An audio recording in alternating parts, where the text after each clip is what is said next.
தமிழ் சினிமாவில் உச்ச நடிகராக கடந்த 30 ஆண்டுகளுக்கும் மேலாக பயணித்து வருபவர் தளபதி விஜய்.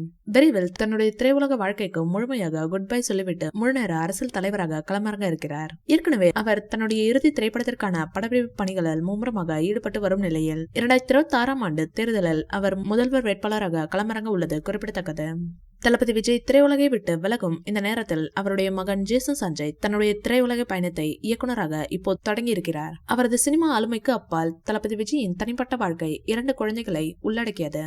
ஜேசன் சஞ்சய் மற்றும் திவ்யா சாஷா. அவரது மூத்த மகன் ஜேசன் நடிப்பு மற்றும் ஒருங்கிணைப்பு, இசைப்பதிவு மற்றும் குறும்படங்களில் தீவிரமாக ஈடுபடும் திறன் கொண்டவர். திரைப்படத்தில் தந்தையுடன் நடித்த அவரது இளைய மகள் திவ்யா சாஷா பயிற்சி பெற்று பாடும் தொழிலை மேற்கொண்டு வருகிறார். அதற்கு சமீபத்தில் ஒரு திருமண நிகழ்வில் திவ்யா சாஷா கூலி படத்தில் வெளியான சிக்கட்டுவை பாடலுக்கு நடனமாடிய வீடியோ கிளிப் ஆன்லைனில் வெளிவந்து வேகமாக வைரலானது.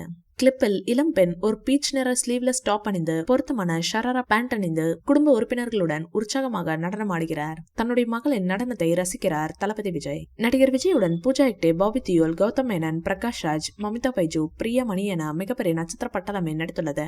இப்படத்திற்கு ஹனிரோத் இசையமைக்கிறார். இப்படத்தை கேவிஎன் நிறுவனம் தயாரிக்கிறது. இப்படத்தின் இணை தயாரிப்பாளராக ஜெகதீஷ் பழனிசாமி பணியாற்றி வருகிறார். ஜனநாயகன் திரைப்படம் வருகிற 2026ஆம் ஆண்டு பொங்கல் விருந்தாக திரைக்கு வர உள்ளது. தளபதி விஜயின் கடைசி படம் என்பதால் இப்படத்திற்கு ரசிகர்கள் மத்தியில் நாளுக்கு நாள் எதிர்பார்ப்பு எகிரி வருகிறது. இப்படத்தின் படப்பிடிப்பு தற்போது இறுதி கட்டத்தை எட்டியுள்ளது. தளபதி விஜய் நடிக்கும் காட்சிகளின் படப்பிடிப்பு இன்னும் ஓரிரு நாட்களில் முடிவுக்கு வர உள்ளது.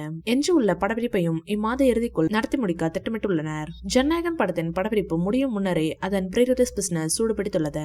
அதன்படி இப்படத்தின் OTT உரிமையை அமேசான் பிரைம் நிறுவனம் 121 கோடிக்கு வாங்கியுள்ளதாக கூறப்படுகிறது. அது மட்டுமின்றி இப்படத்துக்காக நடிகர் விஜய் ரூபாய் 275 கோடி சம்பளமாக வாங்கியுள்ளாராம். இந்த வீடியோ பிடிச்சிருந்தா லைக் பண்ணுங்க, ஷேர் பண்ணுங்க. மேலும் விஜய் சார் பற்றிய தகவல்களுக்கு எங்க சேனலை சப்ஸ்கிரைப் பண்ணுங்க.